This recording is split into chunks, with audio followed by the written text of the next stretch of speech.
just getting incarcerated when I was young, around 15, 16, and like when I got locked up, I didn't like, get out, go back, get out, go back. It was like, no, I got in and I was in that motherfucker. And for how long? For 6 years, 9 months. Welcome to Vulnerability Muscle, the empowering podcast challenging norms and guiding you to find strength and power through vulnerability. I'm your host, Reggie D. Ford. In a world that often portrays vulnerability as a sign of weakness, I believe it is a source of tremendous strength and authenticity.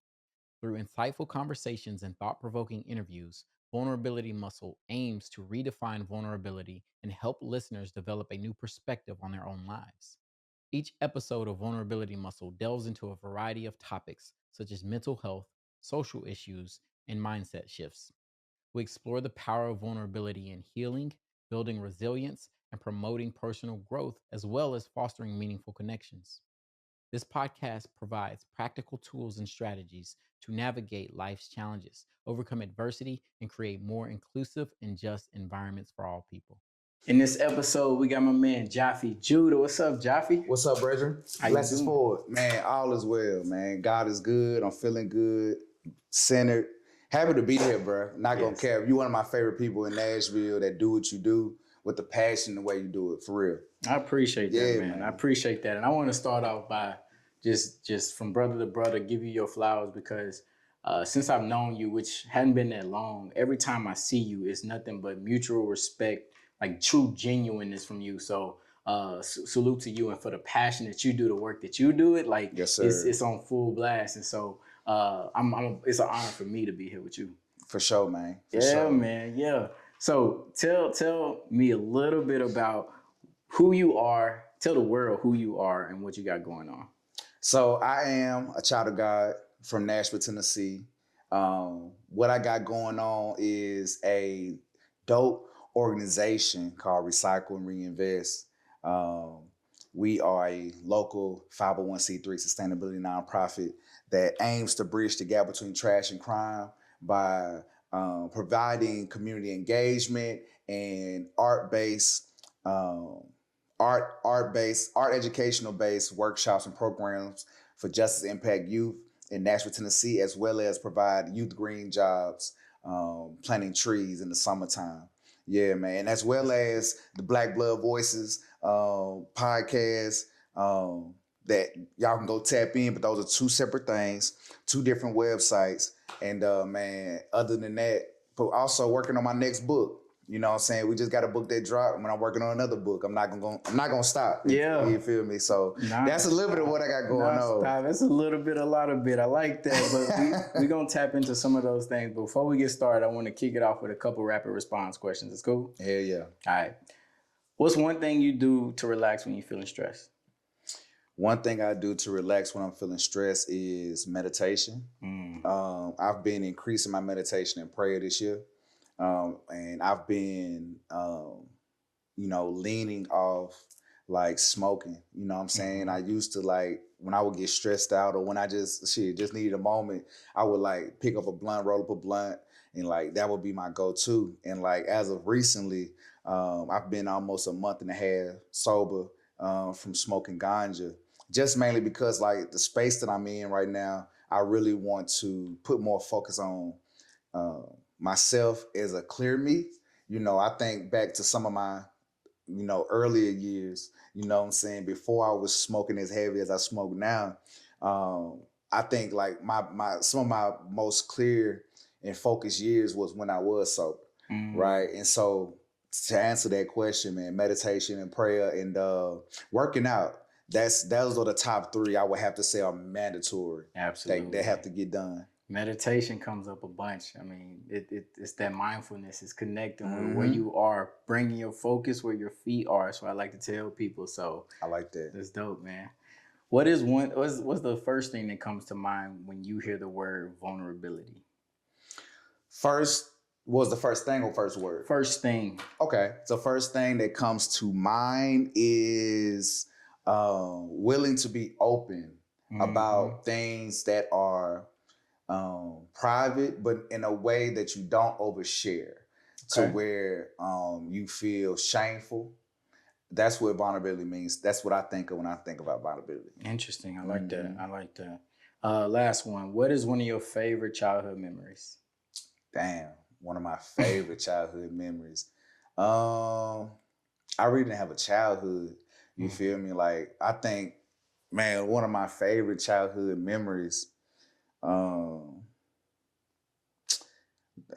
Rapid response. I wasn't rapid for that one. Childhood memory. It puts people on their toes. Sometimes you got to think hard. Mm-hmm. And a good and a positive memory, right? I think we can all pull Facts. negative memories out because Facts. negativity bias, we go straight to that. But I want you to think about something that's positive. So I'm holding a little space on the air right now for you to think. Go ahead. So I think my favorite childhood memory has to be probably cooking with my family. Ooh, okay. I think cooking with my family because, one, I'm a great cook. You know what I'm saying? Yeah. I do take pride in getting down in the kitchen, especially for these plant-based meals. Yes. I say being a cook because, like, you know, the dinner table was our space of therapy. You know, the dinner table for us was our moment that we had to, I guess, become connected. You know, when life ups and downs kind of separates us, and as you get older, from a young man growing into a teenager, you start to find yourself, understand yourself, and sometimes in that time you become a little bit more disconnected from family as you once were. And I think, you know, when we had those moments with grandmama and granddaddy and mama or daddy, you know what I'm saying? Everybody in my house or everybody in my family really knows how to cook. And that's what has contributed to me knowing how to cook. You know what I'm saying? So I would have to say cooking with the family, man. Yes, cooking is therapeutic, man. I love cooking. What's your favorite meal to cook? My favorite meal to cook? Dang, I got a lot of them, but I think my favorite meal to cook, if I'm eating meat, it would have to be grilling salmon. If I'm eating meat, if I feel like eating meat, if I'm not eating meat and we going plant based, I think my favorite meal to cook may be maybe some type of pasta. Okay. Some type of plant based pasta like rasta pasta or some type of pasta is really dope. Ravioli, you know what I'm saying? Like something like that, something filling, but also like really flavorful. Dope. Yeah, man. I like that. Now I got to come back to something you said earlier. You said you didn't really have a childhood. Right. Explain that. What I mean by that is, I really didn't have a, you know, period in my life where the innocence of me was as pure or as in align with being joyful, being playful, being wanting to connect with others. I felt like, you know, in my childhood, I had a lot of disconnecting from others. I had a lot of not wanting to be playful and joyful because of the things that I was going through kept me in my head a lot. And I think that, you know, not having that willingness to like go outside my comfort zone, a willingness to even be vulnerable, right? Yeah. That really kept me from experiencing a lot of the things. And also just like kicking it with a lot of other dope people. You get what I'm saying? And I feel like, you know, with me going through that and also just getting incarcerated when I was young, around 15, 16, you know, and like when I got locked up, I didn't like, you know, get out, go back, get out, go back. It was like, no, I got in and I was in that motherfucker. And for how long? For 6 years, 9 months. You feel me? So like I like to literally go from elementary school, middle school, and locked up. You know what I'm saying? It hit different. You get what I'm saying? I only went to high school for like 1 year. Wow. You get what I'm saying? So like it really, and then like for me, when I was in that space of like, you know, I played football in 8th grade. You get what I'm saying? But like after 8th grade, I ain't play football no more. You get what I'm saying? So like for me, you know, and before I got locked up, you know, when I was in middle school, from like 5th to 8th grade, we had started our own little gang. Mm-hmm. You feel me? But it was like a neighborhood boy gang, you feel me? And it was like, you know, back in the day, they had soldier boys and they had, you know, and we considered ourselves at that time the warriors, right? Okay. Based off the movie. Yeah. You know what I'm saying? We were playing, but those intentional things that we did led to worse stuff. Yeah. Yeah. And that's why I feel like, you know, and at that age, when you were like in 5th grade, you know, and like when you were at that age, like I grew up, I was a little bit of a bully. You know what I'm saying? But and I call it a bully because, you know, that's what they call it now. Back in our time, we were just growing up. Yeah. You know what I'm saying? Kids picking on you a little bit. This is your time to learn, you know, Right. you know, and if you got the proper guys around you, it may not always lead to a fight. It may just lead to defending yourself with words or to being firm in your boundaries, right? Mm-hmm. I really didn't have that on a consistent basis. Mm-hmm. So for me, you know, I grew up, you know, taking kids' lunch money, you know what I'm saying? But I was broke too. Right. You get what I'm saying? Right. So it was like a thing, like I'm hurt, so I'm gonna hurt you. Yep. Yep. So they say hurt people. And that's true. It's real. That's very true, bro. Yeah. I had to like really hold myself accountable for my bullshit. You get what I'm saying? And like growing up, 5th grade, 6th grade, man, I'm talking about 6th grade, 7th grade, we already breaking into shit. You know what I'm saying? I didn't really have a childhood. That's what I mean by that. Like most kids, they on the AAU, they playing POW, they Boy Scouts. Nah, none of that. My family, you know what I'm saying? My dad was what he was, and my cousins were what they were. And I had uncles that was like in the military and stuff. But like I said, if it's not consistent, right, that's huge. Your immediate influences will catch you. Yeah, definitely. And like I think back to my childhood, and I would say when I was 5 years old was the first time I broke into a house. And it was an influence. It was influenced by the third graders. Facts. Right? The third graders going over here and they breaking in and they taking all the different stuff out of these people's house. So at the bus stop, what am I gonna do? I see them going, I'm walking right behind them. Right. And so I think it's important, like you said, to have consistent influence on whatever it is you want to see. Yes, sir. We had an episode with Ken G, who said that, you know, a lot of parents and a lot of people, teachers, whoever, they say they want positive things for their child. And I want you to go to school, I want you to do this, but they show them something different. And if you're not showing somebody something consistently, whether it be love, whether it be to go to school, to show up, to not bully, to do whatever in a positive way, then what are they gonna learn? Facts. So, and you know, that matters because, you know, I don't want to, you know, he's not like my hero or nothing, but I feel like when he said this, he made sense. Steve Harvey has said, you know, don't be surprised when your children start lying to you if you train them to lie for you. Ooh, right. Yeah, and I was one of them. I was one of them children that grew up lying for my parents. You get what I'm saying? So like so at a young age, you know what I'm saying? Like I was one of them kids or children. You know, if our water get cut off, my mama say, "Hey, go turn that water back on." And I'd be like, well, I mean, mama, why is it off? Right. Don't worry about that. Yeah. Go cut that water back on. Right. So that way we can do what we need to do. Right.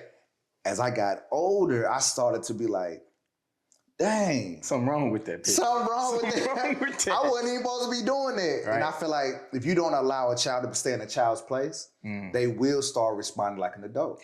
And I think also with that is communication. If she would have communicated to you just the reality of the fact, we did not have the money to pay for this rent, it would have been harsh for a kid to hear that, but at least they don't internalize whatever they internalize or find out later that what they were doing was wrong and then start to internalize that. Right. So I think the communication has to be critical. Yes. You said something that just like, it's on my mind heavy right now because I was just sitting down with my little brother and we share the same dad. And so we were sitting there talking about how our trust issues are just fucked. Like we got trust issues. Oh, that's real. Through the roof. Like I can't, like it's so hard for me to trust even like what's on the other side of this door right here. And we were talking about like younger childhood experiences where that started to form. And one of the things that we both shared was like our dad was in prison. And during prison, you know, he called us on the phone at our mama house or whatever. And 5 minutes into talking to us, it's like, okay, dial this number for me. And that number that we're on our mama's phone calling another woman, right? And he's giving her the game, right? Everything that she wants to hear, that's what he's telling this other woman. 10 minutes go by, they hang up, dial this other number for me. Here's another woman. And it's like, damn. And we seeing this as like almost like an influence of this is how it is to be a man. You gotta have multiple women, but also internalizing subconsciously that I can't trust nobody. Look what he doing behind all these different people back. And that just hit me so hard because like we were lying, we were being deceitful with him in that. Facts. And then what does that turn into? Like you said, like deceit towards you. And that's big though. I like that. I like what you said. Bro, I can relate to that because I used to grow up seeing my parents have dysfunctional relationships, right? You know, I used to grow up seeing, you know, my mom is an awesome mom. Let me say that. My mom is an awesome mama. Don't never get it twisted. She did her damn best to raise me, you know what I'm saying, for real. And I was just one of them kids who was bullshitting. And a lot of things that came up on me were self-inflicted. But and in between those times of self-inflicted pain and troubles, I've seen her, you know, date men that were married. You get what I'm saying? And I know they married and she know they married, but it's like that was what she was doing, you know what I'm saying, whether it's to pay bills or get that emotional support or whatever that may be. And then on the flip side, when I leave mama, I go to daddy, you know, I go to daddy and I see him pulling up on Dickinson Road and my stepmama was a prostitute in real life. You feel me? And at the time, I'm like, you know what I'm saying? But like, as I get older, that hits me harder. You know what I'm saying? Like I don't do this anymore, you know what I'm saying? I'm only being vulnerable because like I said, this is a space where I can share these things and these are conversations that I've had with my parents, but at the same time, I want people to have a better understanding of self and what other people go through. Say that one more time. Have an understanding. Understanding. You know, I don't want to be under you while you standing. You know what I'm saying? So I overstand and understand. You know what I'm saying? So I had to have an understanding like, okay, the reason I'm choosing certain type of women is because I've seen my mama do certain type of things and I've seen my daddy do certain type of things. So I'm thinking that that's the way until I hold myself accountable. I have these conversations and it's like, and my mom says, you know, baby, I wasn't right when I did that. You know what I'm saying? So don't do what I did, you know? So seeing that, you know, really put a toll on my thinking on, you know, well, ain't no woman straight. You know what I'm saying? Or having my thinking on, you know, man, every woman a gold digger. You get what I'm saying? That's not true. You get what I'm saying? So I think, you know, seeing that is one thing, but it's like how we process it is another. Yes. Yeah, man. Yeah. I want to give you some grace because you said a lot of what you did was self-inflicted, but I think it's learned behavior from somewhere. True. Your mom was doing a good job, but there's learned behavior from somewhere. And so there is responsibility in a community, in a village, or whatever it may have been that created that concept that you saw that you had to be and act a certain way. Hell yeah. So it wasn't just on you, my brother. I appreciate that, bro. Yeah, man. I appreciate that, man. Because people definitely try to hold that against you. You know what I'm saying? Like, for real, bro. And like, and that's why I'm so like comfortable with sharing it now. You know what I'm saying? Because like, if I didn't take those moments to discover myself, I would never truly connect to a higher and a better me. Where did that self-discovery come from? Sitting in prison. That's where it started because that's the only time of my life when I was going through that I had, I was forced to pay attention now. You get what I'm saying? Like, if you don't want to act right out here, they're going to leave the light on for you. And you're going to be forced to, you know, deal with your demons. And also, you know, it's a level of, you know, I feel like when I was in there, like I had to become a monster, right? In order to survive around monsters. You know what I'm saying? Because you had to become a monster. You didn't go in as a monster. You had to become one. I wasn't no monster when I went in. See, I was just portraying something. I was really, you know what I'm saying, faking. But I thought I was being real. And what I mean by I wasn't no monster when I went in is I was only doing what I needed to do to survive. You feel me? Now, I have certain people in my family that, you know, they're past the level of trying to survive. This is just who they are. You did. That wasn't really who I was and who I wanted to be. It was just that when it came to, you know, finding money or getting money, working a 9 to 5 didn't always cut it. Slow money was too slow for me. So like, yeah, I did work a job, but I did rob, I did sell weed, and I did sell pills, you know what I'm saying? Because how I grew up, hustling didn't mean legitimate, didn't mean healthy. It didn't mean being aligned with your purpose. It meant being aligned with your purpose and a little bit of your pleasures. You feel what I'm saying? So today, hustling looks completely different than what hustling looked then, you know, because of that self-discovery and because of that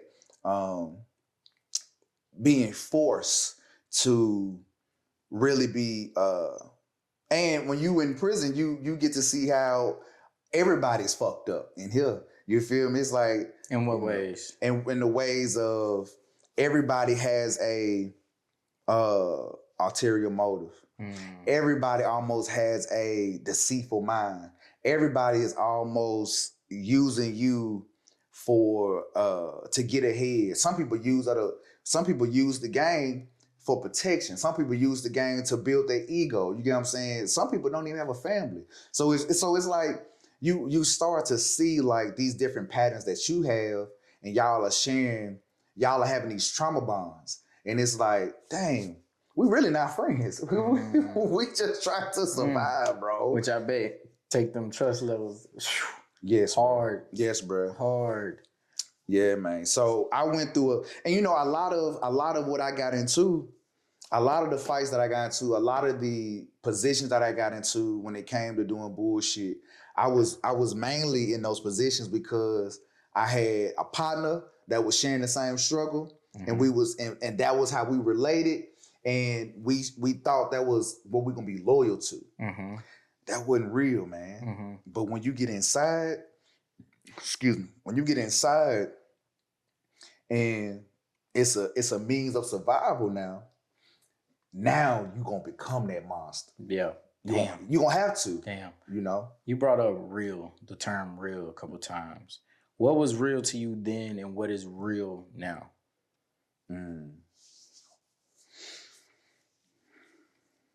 Real is one of those words that I feel like isn't adequately approached or defined, because there's so many different definitions of being real. What was real to me then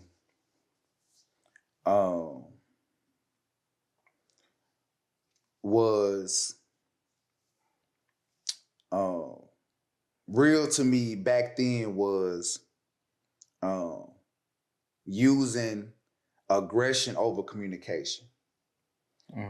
That was real to me at one point. That's not real to me no more. Real to me then was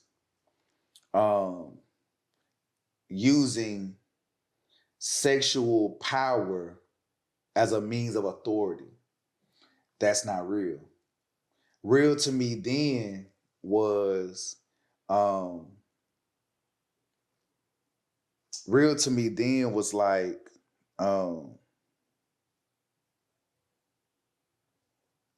ain't nobody straight until you prove it to me.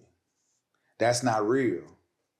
Yeah. You right? Because you need to be sure of yourself. Yeah. You know what I'm saying?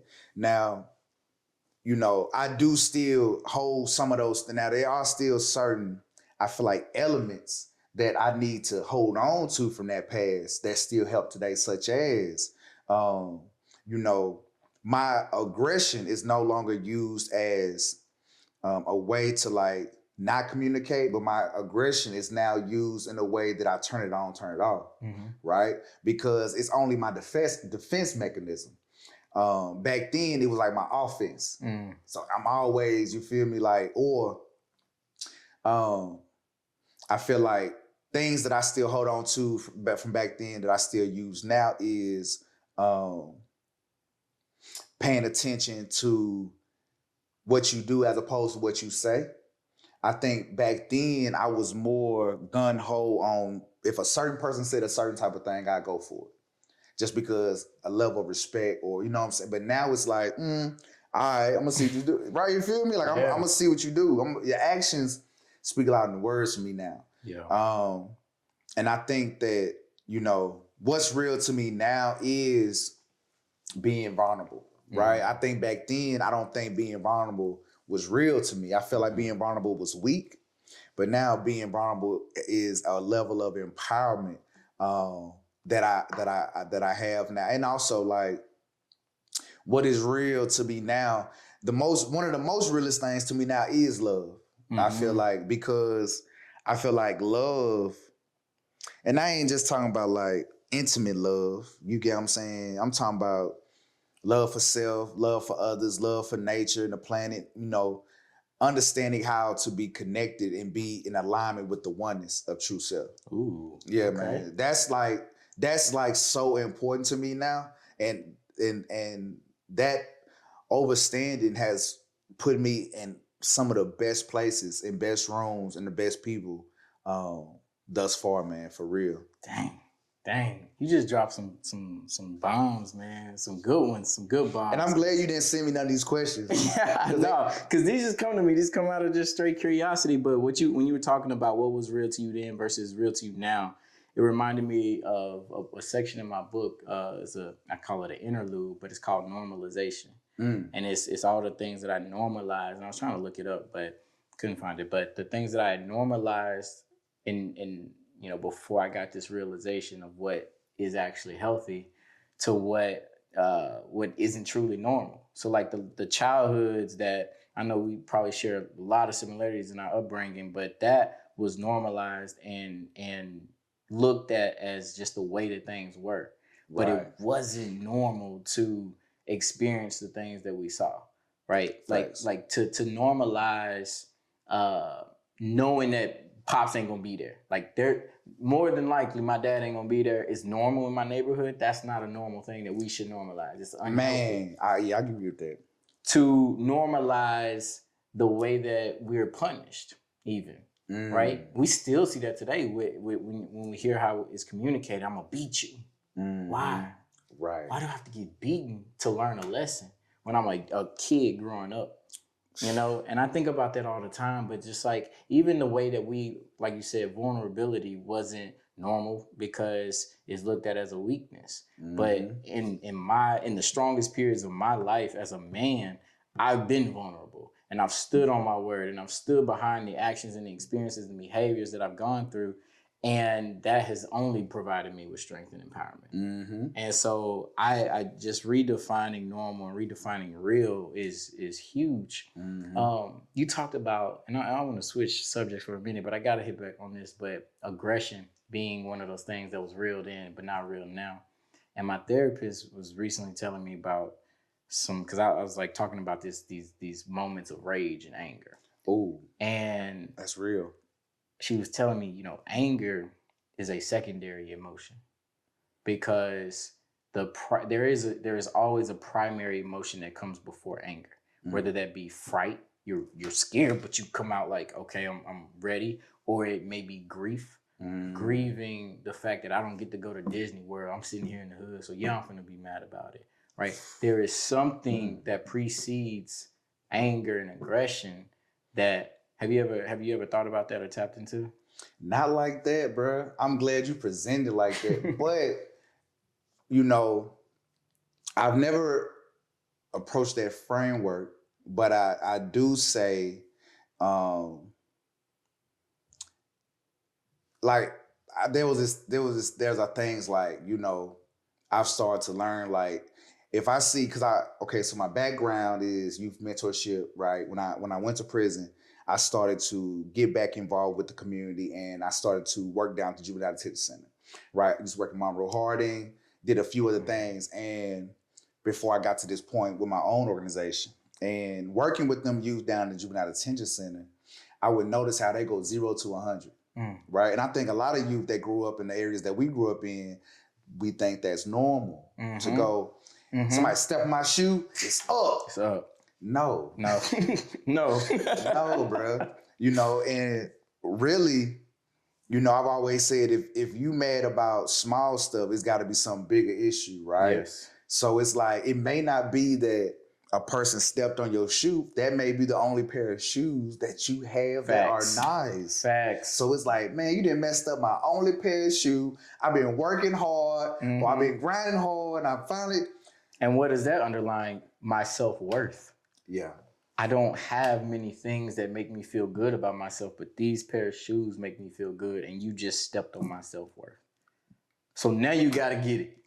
Bruh. And I started to, like I said, hold myself accountable and like really like pay attention. Like, am I really mad about that? You know what I'm saying? Now, there are moments when I feel like where it's hard to kind of, I guess, use that framework when it's like certain principles that get crossed, right? Because then it's like, you know, well, damn, they just lied to me, or they just did something deceitful to me. Like I've had my own family members put me in terrible positions, you know what I'm saying? And like my anger goes to the roof. But it's like, it's just the fact that you crossed the principle that you don't do, right? But at the same time, it's like, underneath that, it's like, it ain't even about the principle. It's just like, it's like also my understanding of what I have defined as loyalty. They might not define that as, you feel me? Absolutely. So it's like, we trying to connect, but we're not even communicating the underlying. You know what I'm saying? It's like talking two different languages. Yes, man. Yeah, man. Yeah. But I like that though. Damn, that's good. I mean, you had that thought process of it being a primary emotion connected to it because you knew it wasn't about the shoes. Right. You knew it. So, but I wanna. So you got out of prison. You were a young man, young 22, early 20s, and you started grinding. You started getting to it. What did you start doing, and how you get to where you are now? Well, I didn't really start out, I didn't start my first business until I was 25. Okay. Right. The first thing so while I was in prison, I paid attention to why dudes was coming in and out, right? And I had homeboys, you feel me, like, man, in and out of prison. Now, I used to talk to OGs. I was like, why these motherfuckers still keep coming in and out of prison? It's like, he was like, man, they ain't got no plan. You feel me? Like, that's why they keep coming in and out, because they literally get out, don't have a skill, don't have their mind together, and they just focus on the day. He was like, man, you gotta have a plan, something that you can be focused on. So I created a plan, and this plan that I created was like, I started to really think about my life 20 years from when I was, whatever age I was at. And it really started around 19 when I started thinking like this. And when you are exposed to like chaotic experiences consistently, you start to see life completely different. So I started thinking about my life 20 years ahead. And I knew that if I ever got another day out, I said, man, I ain't gonna bullshit with it this time. I ain't gonna play with it no more. But I said, the first thing I got to do to stay focused is I got to get a trade under my belt. Okay. So I got my barber hours. I'm working on getting my barber license. I've been a barber off and on, but I got my 1,500 hours, right? So I hop out, I do barbering. Barbering kept me focused for like 18 months. As I'm doing that for 18 months, in the midst of that, I'm, dabbling in music, and I'm dabbling in the youth mentorship. My first performance was for the Oasis Center. And my first event was for the Oasis Center as well. We did an event called Cuts and Classics. Okay. With Mr. Ron Johnson. Salute to Ron Johnson. Shout out. He gave me my first opportunity to perform, but I performed for youth. And the song that I created didn't have nothing to do with that. So with that experience, that really when I performed, they was like, oh, that's hard. He dope. What is AM like? What is B4L? What is... And I came up with all these terms on the inside. You feel me? Because like my music, I classify my music as healthy gangster music. Okay. I identify myself as a street healer. You get what I'm saying? And I identify myself like that because, and I say bang for liberation because of the street healers, because I feel like as a man, we don't have to prioritize one over the other when it comes to being a praying man and being a warrior. I don't feel like those exist in two different spaces, That's beautiful. bro. You That's feel what I'm beautiful. saying? I believe they exist all in the same space. Yes. So I just believe so that was how I started to identify myself, because it was like, yeah, I may not, gang bang anymore, or I may not be in the streets anymore, but like, and I may be, praying more, and you may see me at church and all that, but don't ever get this shit twisted. Don't ever. So I came out Bang for Liberation, Am Life, Street Healer, big ups to Joe Boz with Ether, who really coined the term street healer. And I came out with the B4L Bang for Liberation ideology. So, or perspective, because it's really B4L is not something I created, right? B4L is a part of a code of conduct from the RBG movement that was started by dead presidents who were inspired by Marcus Garvey. RBG. Revolutionary but gangster, right? If y'all know about hip, hop, hip is bigger than hip. So I started to become this street healer. And as I started to like kind of pave my way, I wanted to, because when I came out, there was no other group that I knew of that was really from the trenches, focused on pushing healthy hip hop movement, right? I'm talking about living honest. You know what I'm saying? Like, I wasn't selling weed on the side and working a job. No. I was taking the strides, bro, and taking the losses. But this is what I'm standing for, though. You feel me? Like, I'm standing for, no, I'm not gonna do nothing illegal. You feel me? And I'm gonna stay true to what this is. You feel me? And that's hard, man. Yeah. Because in prison, you don't do nothing but learn how to be a better criminal. But I knew that if I backslid on anything, if I took 1 month, and I ain't gonna lie, when I first got out, I was about to get back on some scamming shit just to be 100. Yeah. You feel me? I was about to get back on some robbing stuff, because when I came back home, my partners from back in the day, they were still on that type of time. Right. And those your friends. That's who you know. Right. Yeah. So in reality, did I think about it? Yeah. But my partner who was on that, he was like, man, cuz you just did 6 in a split. He was like, you about to get out here with us? I was like, I thought about that. I was like, damn.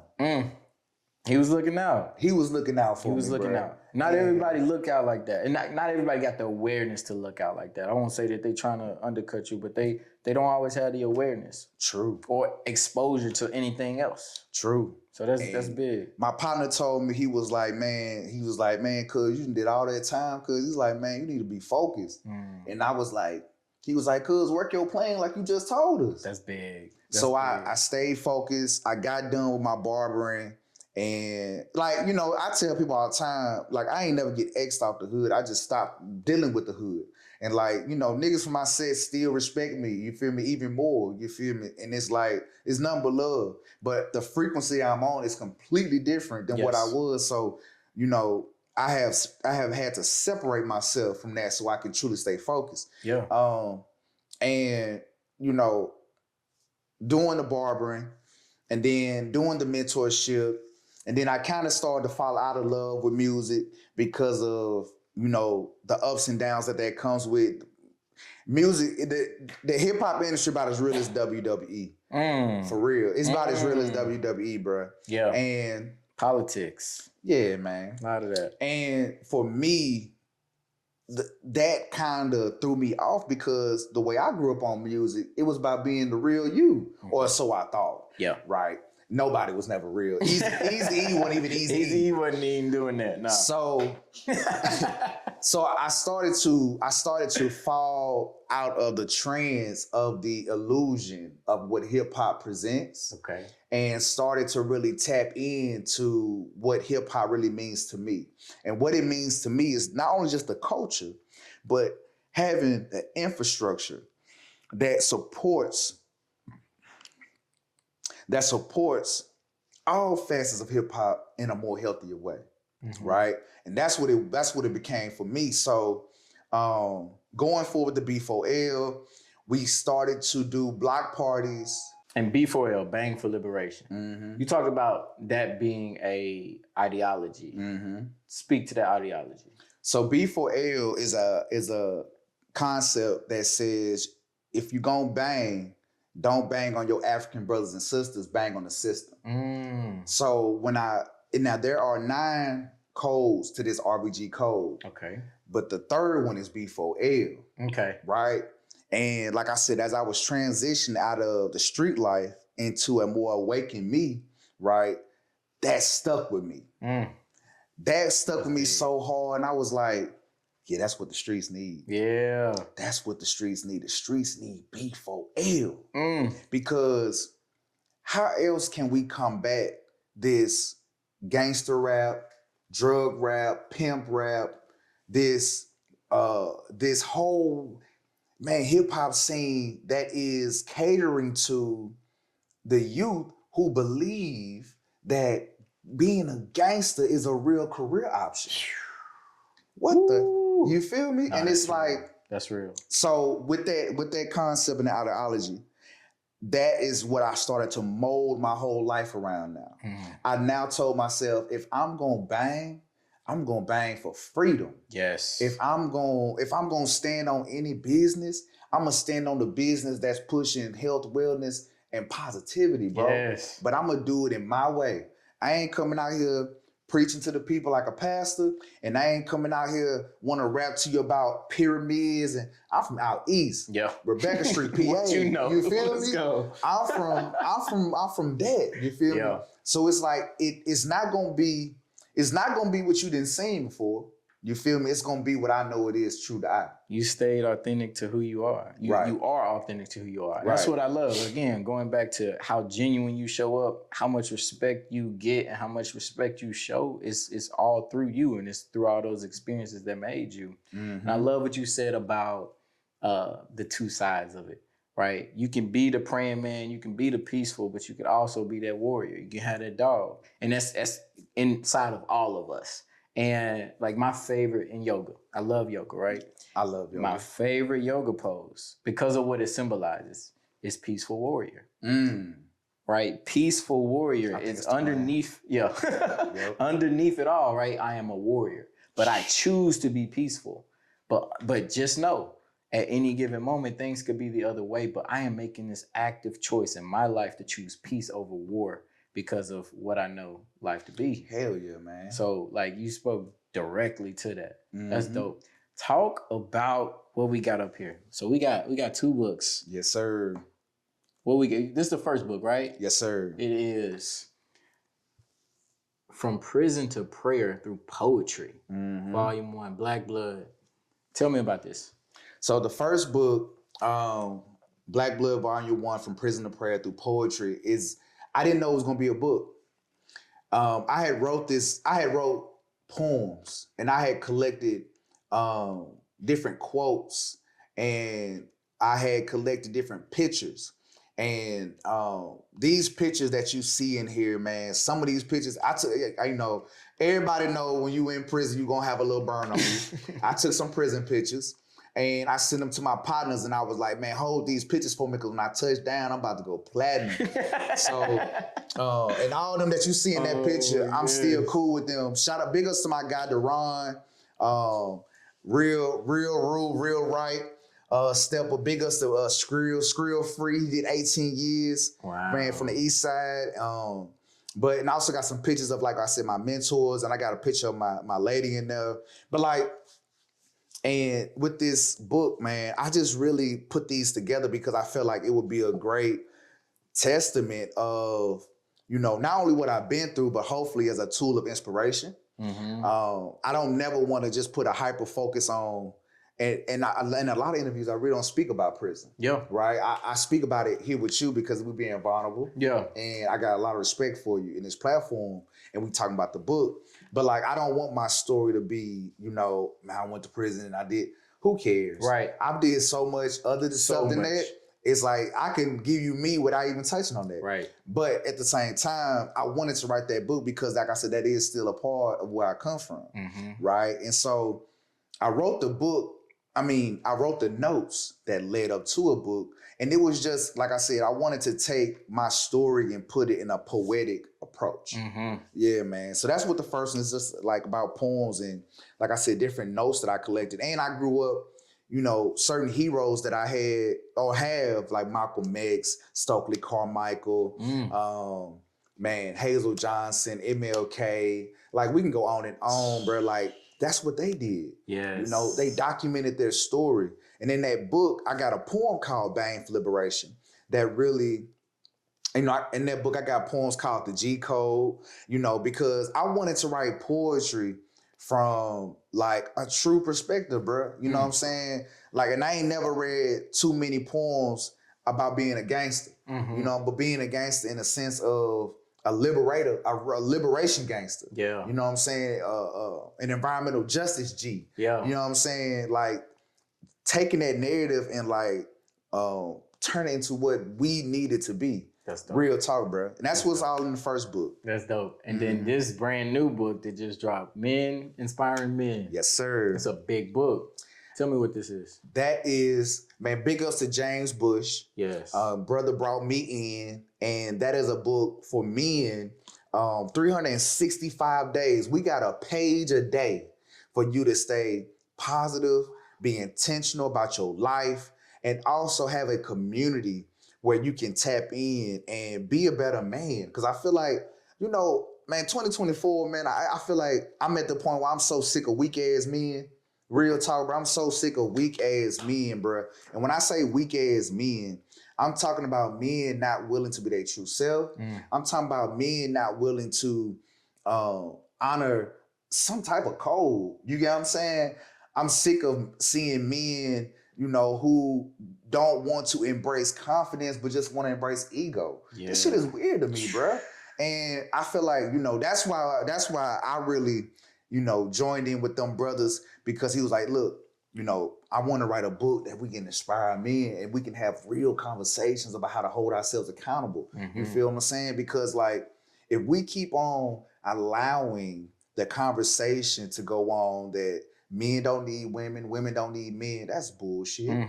If we keep on allowing, you know, these conversations about a real man always got to have some on the side when he hustling, man, that is bullshit. Yeah. You feel what I'm saying? Like, manhood looks different for everybody. And we need to have real conversations about, you know, if you're growing up in a home, or no, if not growing up, but if you're in a relationship, and let's say that your woman is making more money than you, that don't make you less than a man. But you'll feel me, like a man goes beyond material and monetary gain, bro. It starts with your values and your principles and who you know yourself is. You know what I'm saying? So that's why we did that book, because we tired of weak ass men, bro. I love it. It's time to like be real fucking men. Yes. And it's time to, you know, bring more unity into these spaces, right? I think, you know, we live in a time when, you know, just because I might not see things how you see things, you know, we can't get along. And that's weird as fuck. I do business with all type of people. We all agreeing on this one negotiation deal or whatever. We should be able to come to those agreements, bro. You get what I'm saying? We should be able to, like, and if not, man, what Cat Williams say is God's side and the other side don't even matter. it's solid men and the other side don't even matter, bro, because some men just ain't gonna get it. Yeah. And some men are not even willing to even be vulnerable. Back to the vulnerable muscle, man. Yes, man. Vulnerability muscle, baby. Last but not least, a lot of men are not, I don't mean to rush you, but a lot of men are not even willing to big up the next brother. Ooh. That's really important to me, bro. That's huge. Because this shit is hard. Yeah, it is. This shit is hard, bro. You feel me? But it's like, you gotta stand for something. You fall for anything, homie. Facts. That's big, bro. Like, and that's why I wanted to open it up with that. Just like the respect that I have for you. It's tremendous. And we got a brother that just walked into the building, Quest Cantrell, with the 9. You already Big know. Up, salute. Go check out that episode with Quest Cantrell. But another guy that I have tremendous respect for, and I try to make it known with the people Yes, that yeah. I love and I cherish. Like I communicate with you. Like as soon as that book dropped, right? Took a picture and was like, it's on the way. Man, And like you didn't have to ask me to do that. You didn't have to do Fact. anything. And I didn't have to publicize it just to True. be like I'm doing this for clout. I just wanted to support you because I believe in you and I respect the movement that you own, bro. And that, but I also want to say though, sharing that though, you know what I'm saying? We work hard for what we do. Oh, bro. for sure. You feel For me? sure. And sharing that means a lot to me. For sure. You feel me? Yeah. Because I don't know who's gonna support. True. But we don't do what we do. Excuse me. We don't do what we do for external validation. Right. You feel me?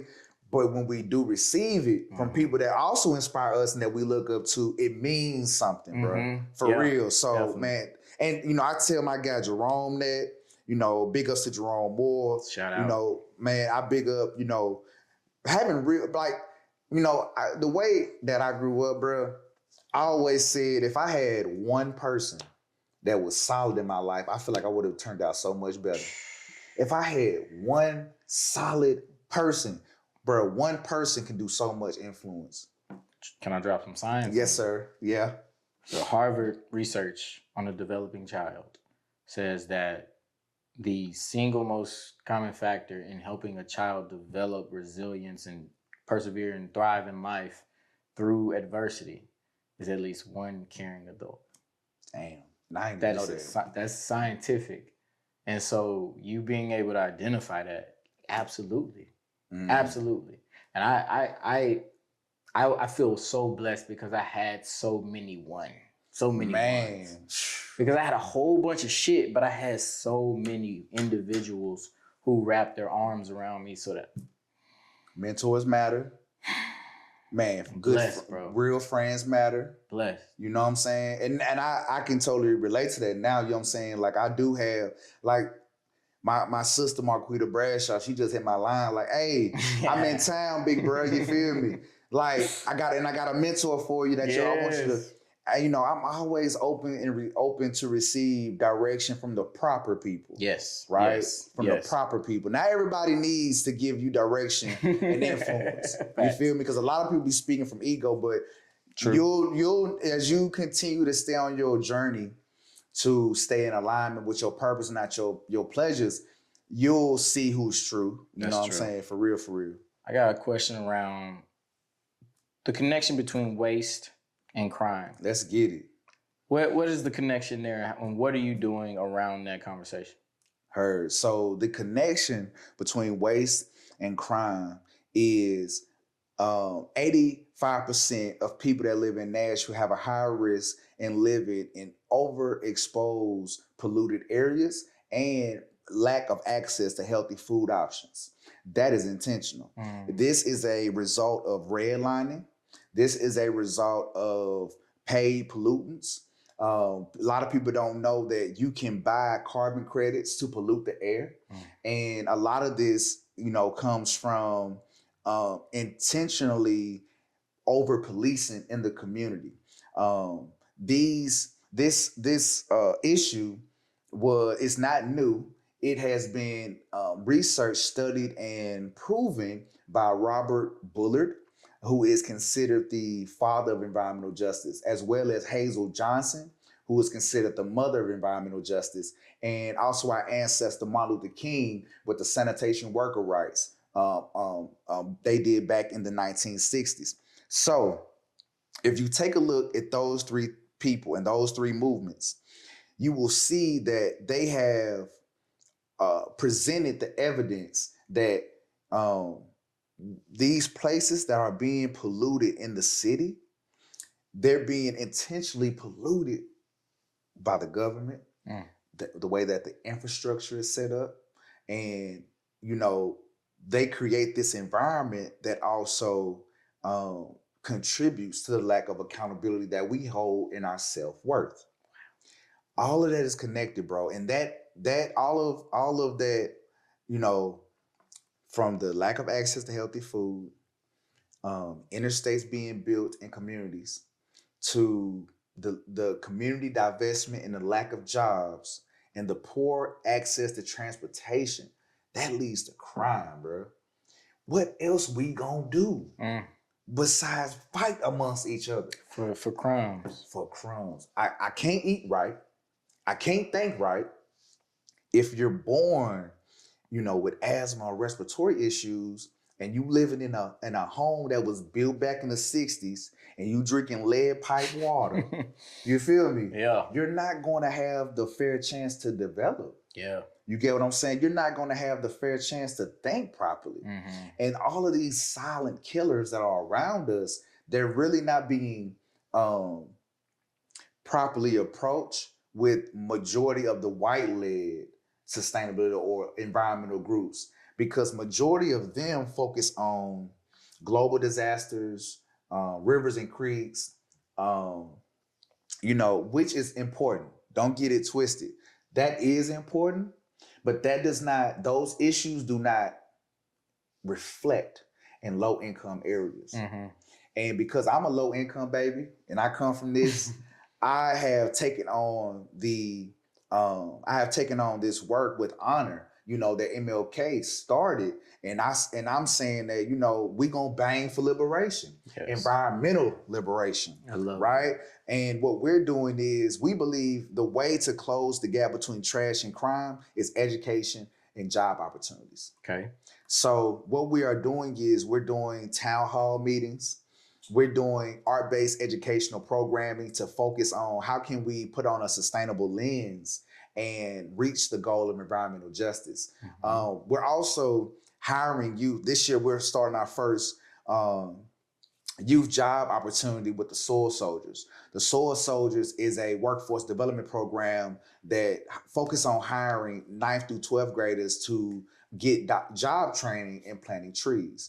Why do we want to focus on planting trees? Well, a lot of people, a lot of Black and brown communities are experiencing extreme climate conditions, which is the climate change conversation. And their utility bills are higher than other people in the city. Now, what makes their bill higher? The reason people in North Nashville can pay $400 to NES and people in South Nashville can pay $150, a lot of that has to do with the landscape. If you go down in North Nashville, South Nashville, you don't see as many trees as you see in the Green Hills area, in the Bellevue area, and you also statistically and proven there aren't as many asthma attacks happening from youth in these areas. We see a lot of people dealing with cancer, respiratory issues, asthma, mental health issues. We see that happening more often or playing out in a worse conditions in low income areas. True. And that's why Recycle and Reinvest is focused on, getting a better understanding of why do we have so much trash here? What is going on? That's big. Why do we have, 3 HBCUs and a big interstate in the middle of it's like, that's so weird. You feel me? Like, it's almost like it was strategic, huh? Come on, you feel me? And another reason that we're focusing on that is because we don't want Black and brown people and poor whites to believe that they are separate from events like Earth Day. We don't want them to feel like, they are separate from environmental conservation and sustainability. No. Indigenous people have been sustainable since the beginning of time. Absolutely. You get what I'm saying? Yeah. So it's important that, organizations like Recycle and Reinvest exist because we don't have enough people adequately focusing on this conversation that represent us. But we do see it play out in the ER. Definitely. We do see it play out in the doctor. You know what I'm saying? So it's like, and we do see it play out in the jails. Yeah. We do see it play out in the juvenile detention center.